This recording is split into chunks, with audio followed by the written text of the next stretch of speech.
Tingin ko medyo mali siguro yung hindi man kasi abogado itong si Erwin Tulfo. Kasi pag rini-file, lumalabas, hindi pa na-file, di 2 beses magpa-file. Ibibigyan mo ng rason na questionin ng defense. Hindi lang yung defense ang ki-question yan. Yung mga members ng Senado na tinawag ni Father Flavi Villanueva na mga hudas. Diba? So madaling sabi, pag ganyan, talagang gumawa sila ng butas para makalusot. Diba?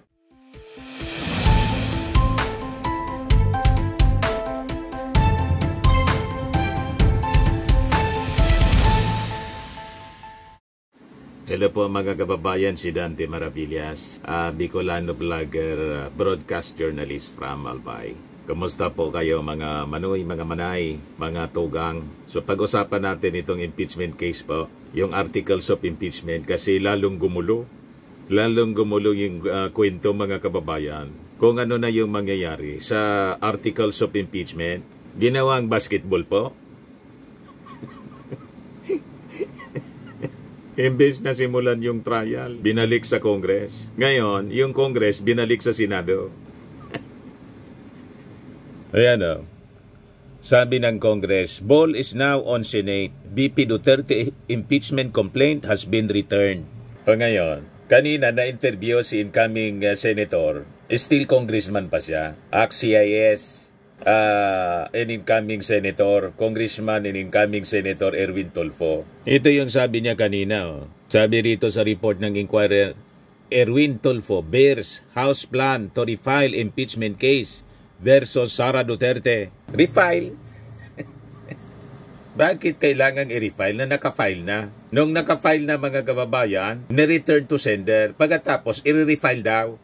Yan ang baka mali lang yung dinig ni incoming senator Erwin Tulfo. Kasi baka ang mangyari niyan, hindi man pwedeng 2 beses mag-file. Ayon, makasilip sila ng butas. Sa bagay, talagang gumagawa sila ng butas, gumagawa ng problema. Yan ang sitwasyon ngayon sa Senado. Wala mang problema, gumawa sila ng problema para lang ma-delay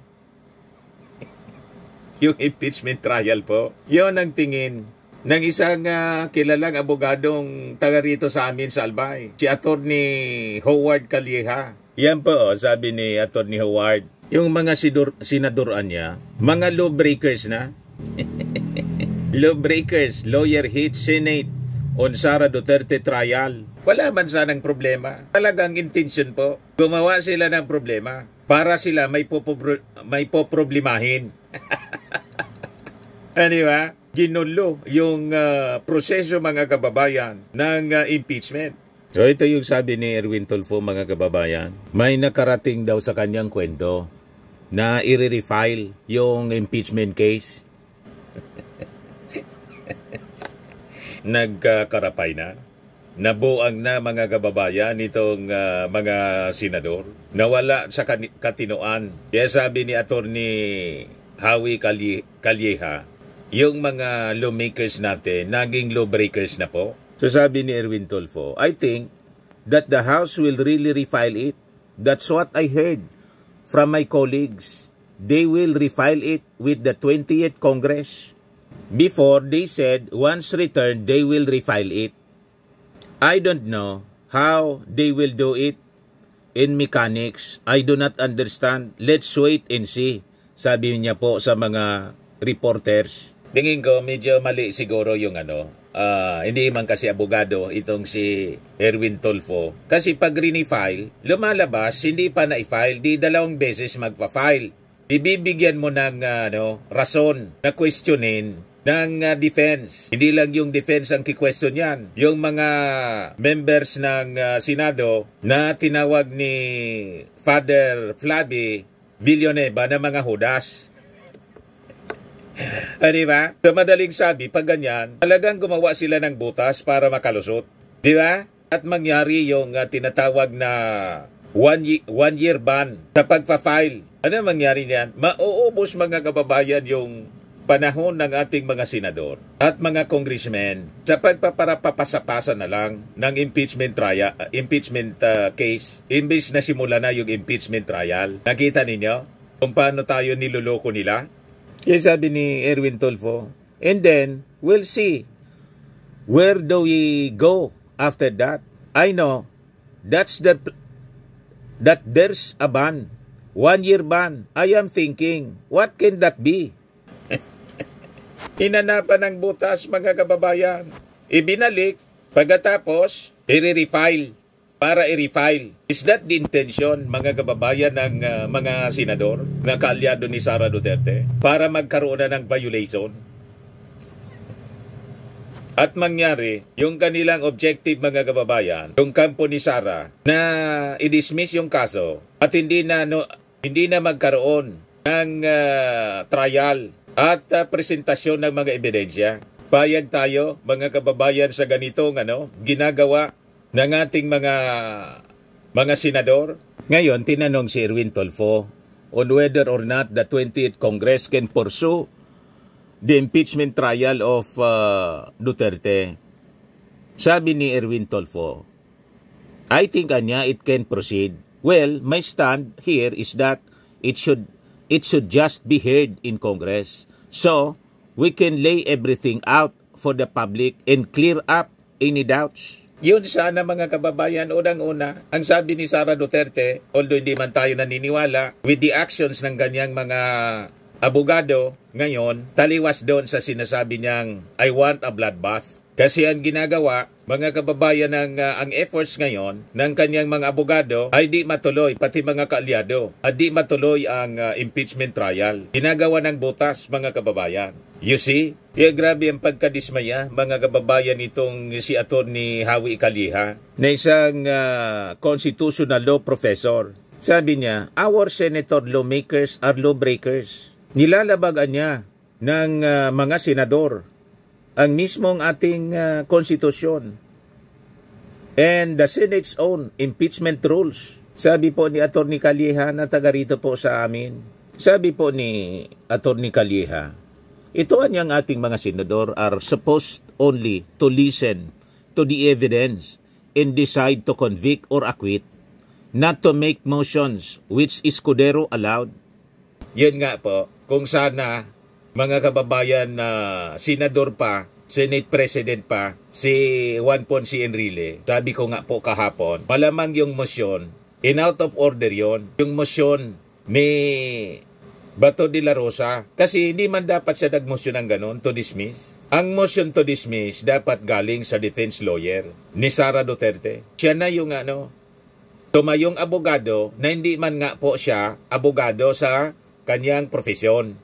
General siya, police, nag-abogado, ganun katindi ito mga kaalyado ni Sara Duterte dyan sa Senado. Talagang binalahura po yung ating konstitusyon, pati yung Senate impeachment rules. At ang masaklap, yung presiding officer, yung Senate President, inalaw po na siya po, abogado, nakakaintindi, siyempre abogado. Nagmukhang mga ignorante po. You see? Sabi ni Calleja, that is their only mandate. But they acted instead like the lawyers of Sara, which is like a regional trial court judge behaving like the lawyer of the accused, sabi po ni Atty. Calleja. So binanatan niya si Senate President Francis Escudero and the 18 senators who voted for the remand, alleging they used procedural maneuvers para lang i-delay, i-derail, and ultimately avoid the trial of the Vice President, who Calleja said stands accused of serious offenses involving the misuse of hundreds of millions in public funds. Lumalabas itong mga senador, naging protektor, mga kababayan, ni Sara Duterte. Yun ang ginagawa nila ngayon. Kaya sabi ni Howie Calleja, ito ang mga senador, yung naging aksyon nila serve only to prevent the public from uncovering the full extent of the alleged wrongdoing. So nagsasabuatan para pagtakpan. Yan ang pananaw, mga kababayan, ni Atty. Howard Calleja. Yun man talaga po. Pag tiningnan mo ang mga actions nila, lalong pinapahirap po Humihingi pa ngayon yung Senado. Yun ang announcement ng kanilang inappoint na impeachment court spokesman, si Atty. Tongol. Dapat na niya i-publish nila. May publication pa daw. Mamaya, inuntra din mga kababayan ni Atty. Bokoy. Wala man ang niyang ganon. Talagang inanapan po ng diferensya. Kahit yung pag-anap nila ng diferensya mga kababayan, yung mismong aksyon nila, hindi nararapat, absurd, not required, pero pinagpipilitan pa rin nila just to delay kung ano-ano na po ang hinihingi para sa patuloy, para lang maipatuloy niya yung impeachment trial. Ito yung sabi, mga kababayan dito ni Atty. Bokoy. Nasa kapangyarihan na niya ng Senado ang susunod na akbang. Kung may pagkaantala, hindi ito galing sa House. Ngayon, sabi naman po ni House spokesperson Princess Abante, the lower House chamber niya did its duty in sending the article of impeachment to the Senate and should not be blamed for delays in the trial of Vice President Sara Duterte. She also disputed claims that the House rejected an alleged entry of appearance from the camp of Duterte. Paliwanag ni Atty. Princess, a courier niya tried to deliver a document to the gate of the Batasan Pambansa Complex on June 16. Ngunit hindi malinaw kung saan ito galing at kung anong klaseng dokumento ito. Walang cover letter, walang formal na paliwanag. Kahit hindi ito agad tinanggap, hindi dahil tinanggihan, kundi dahil kailangang malinawan muna ang layunin at tamang pagproseso. Sabi po ni Atty. Princess Abante, this supposed entry of appearance niya should have been clearly labeled. And it is not a requirement for the proceedings to continue in that the document was not accepted should not be cause for delay. She urged Senate spokesperson Reginald Tongol not to mislead the public and not use a clerical detail as a reason to shift the blame to the House, adding it is a minor matter being blown out of proportion as if there was malicious intent. Huwag po natin gawing teleserye ang isang seryosong proseso. Ang impeachment na hindi tungkol sa pa-victim o paandar. Ito ay tungkol sa katotohanan, pananagutan at hustisya. Ginawang teleserye po ng Senado. Wala mang problema sana, gumawa sila ng sariling problema. Imbes dumiretso na sa schedule ng impeachment trial, ibinalik yung articles of impeachment. Pagkatapos ngayon, nagsasagutan sila tungkol sa sinasabing delay. Kung hindi ninyo yon binalik, di wala na sanang delay. Delayed na nga ng more than 5 months, lalo pang na-delay yung schedule na June 2. Pagbasa sana ng articles of impeachment, pinischedule niya June 11. Pagkatapos, after ng mahabang diskusyon, babalik lang naman pala. Pagkatapos, ituturo ninyo yung Congress na siyang nagdi-delay. Napakalinaw, kayo yung nagdi-delay. Tama po mga kababayan? Yes, sabi ni House impeachment prosecution team spokesperson Attorney Bokoy, Antonio Bokoy.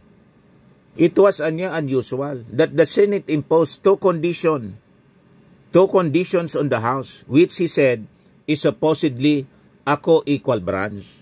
You don't do that, Anya. Kaya mayroon tayong interparliamentary courtesy. Ang impeachment court niya does not have the authority to remand. The Constitution says they should proceed to trial forthwith, and their power is to try and decide. Nagkaloko-loko na po yung proseso kasi sinadya mga kababayan na ikomplika. Gulong-gulo na mga kababayan. Sila, gulong-gulo na. Kasi sila man lang ang gumawa ng gulo. Para lang ma-delay ng ma-delay. Pagkatapos, nag-announce si Atty. Tongol kahapon, we're expecting niya na magpa-file niya ng motion from the defense panel. Motion to dismiss the case. You see? Malinaw mga kababayan ang sabuatan. Kaya tama itong pahayag ni Atty. Calleja, yung ating mga senator lawmakers naging mga lawbreakers na. Pakinggan natin mga kababayan itong interview ni Karen Davila kay Atty. Bokoy. Ito po mga kababayan, pakinggan natin. The Senate impeachment spokesperson, the impeachment trial spokesperson, Attorney Tunggol, has said that the House has first to publish the certification that they did not violate the Constitution in the impeachment against Vice President Sara Duterte before the Senate recognizes that particular certification. And the prosecution panel has to take cognizance. They have to take action of this. What are your thoughts? Ano po ba ang proseso? Kasi ang taong bayan naguguluhan na. Ano ba talaga ang kailangan? Ginulo kasi po hindi yun kailangan. Sabi ni Professor Christian Bonson. Sinadya yung pero ang sabi panggugulo, naman ng spokesperson ng impeachment court, kailangan daw yun. Kasi hindi nila tinanggap, sir, di ba? Opo. Pero yun ang sa sinabi ni Senate spokesperson na kinakailangan i-publish muna, hindi ho yun kinakailangan. Ang pinapublish yun na tinutukoy niya are laws enacted, resolutions enacted, executive issuances issued by the president or the executive branch, and decisions of the Supreme Court. Ito pong this resolution that was passed was not apropos of a lawmaking function of the House. In fact, this is covered by the doctrine of judicial notice, official acts by the legislative body. Okay.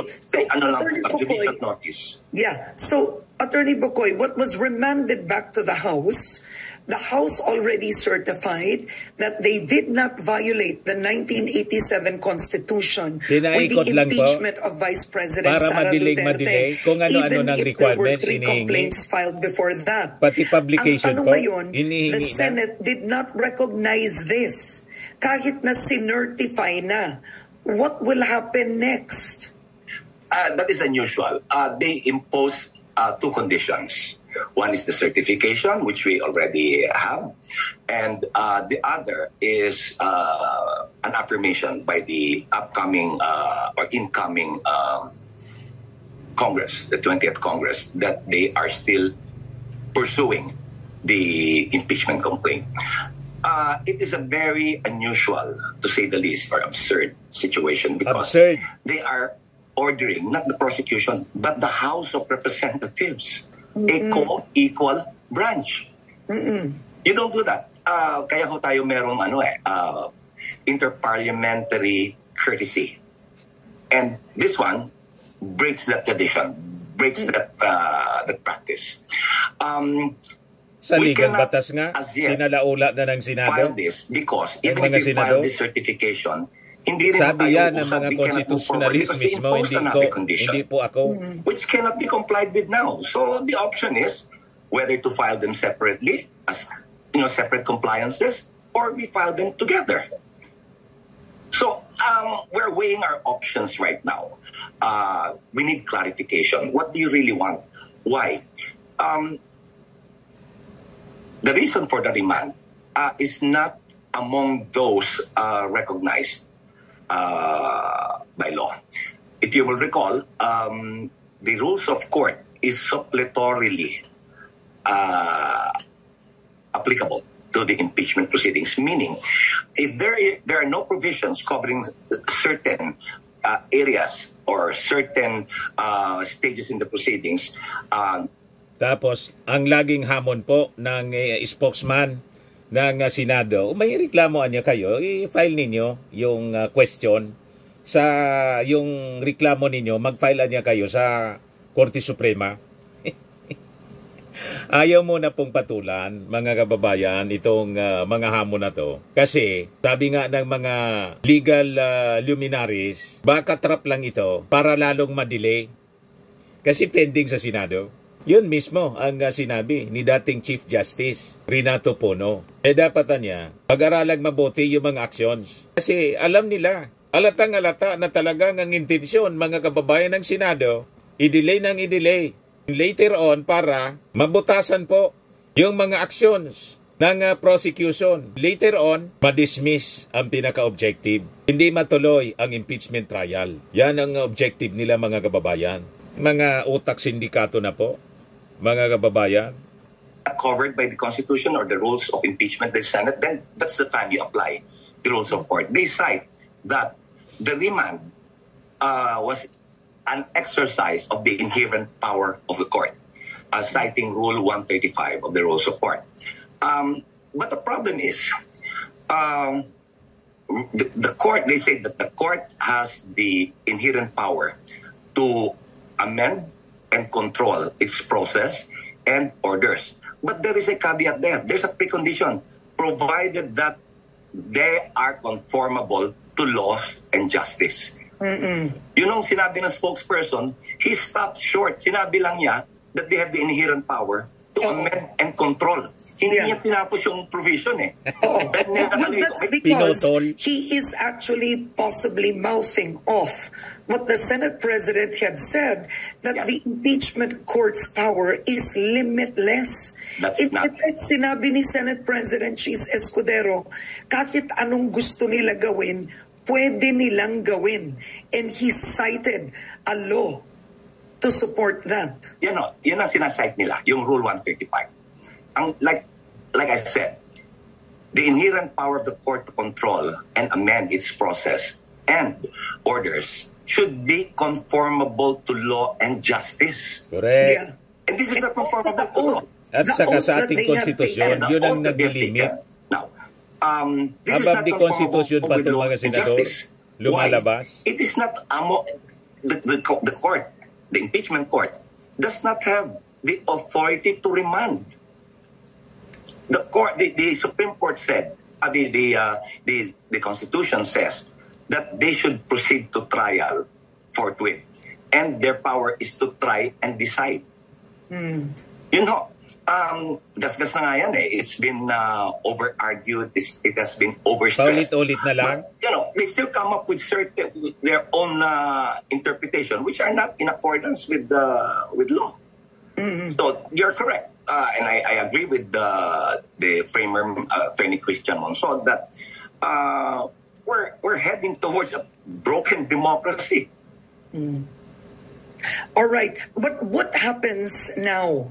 Because the impeachment court technically, as Senator Risa Ontiveros said, it is still ongoing, Yes, right? it is. Yes, They've given summons to the vice president, I believe. Yes. So there's a process of the prosecution also responding.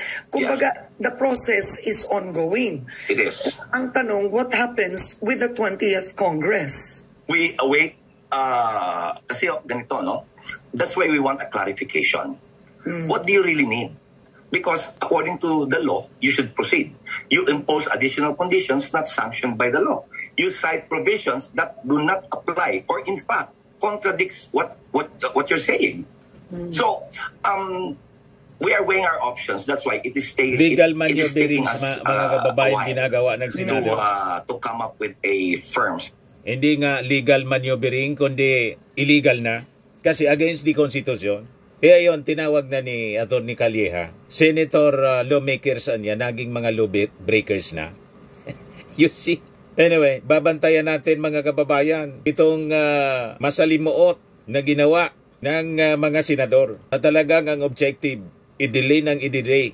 Later on, ma-dismiss yung kaso. At hindi mapanagot si Sara Duterte. Gusto nilang palusutin. Yan ang pananaw ngayon ng marami nating mga kababayang Filipino. Hindi lang yung ating mga kababayan, maging ng mga legal luminaries tulad po ni Atty. Calleja na isang constitutional law professor. At itong ating programa mga kababayan, atid sa inyo nitong ating mga sponsors. Fairmax Firming and Lifting Cream. Pinapay po sa mga pulses in affected area. Mainam po ito sa mga pains at paninigas ng mga kaso-kasuan. Ito sa mukha naman yung application, anti-aging, Automax po siya.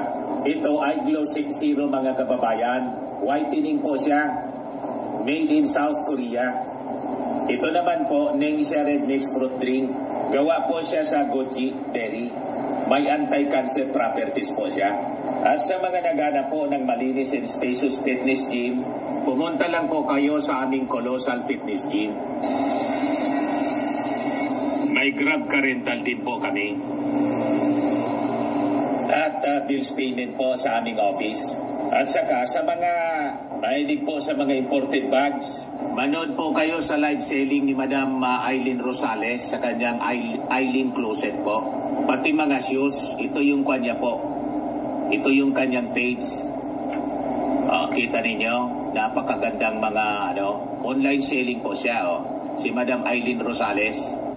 At cellphone number niya po, 773-798-7816. Tapos may bago kaming product po na binibenta. Itong I Am Worldwide Amazing Pure Organic Barley Powdered Drink Mix. Galing po itong Australia, mga kababayan. Negosyo to ng aking anak na architect entrepreneur, Riz Maravillas. Ayan po. Endorsed by Maritoni Fernandez, cancer survivor. Ang mga health benefits po, boost immunity, improves digestion, enhances energy levels, packed with antioxidants, and prevent cancer. For inquiries, dumiritso na lang po kayo sa aking anak, Riz Maravillas, sa kanyang Facebook account. Ayos pa. Ito naman po yung bago naming product na binibenta online. iGlow Serum, whitening po siya. Tingnan ninyo yung epekto sa aking anak na architect before and now. Yung mga inquiries po ninyo, dumiretso na lang kayo sa kanyang Facebook account, Riz Maravillas.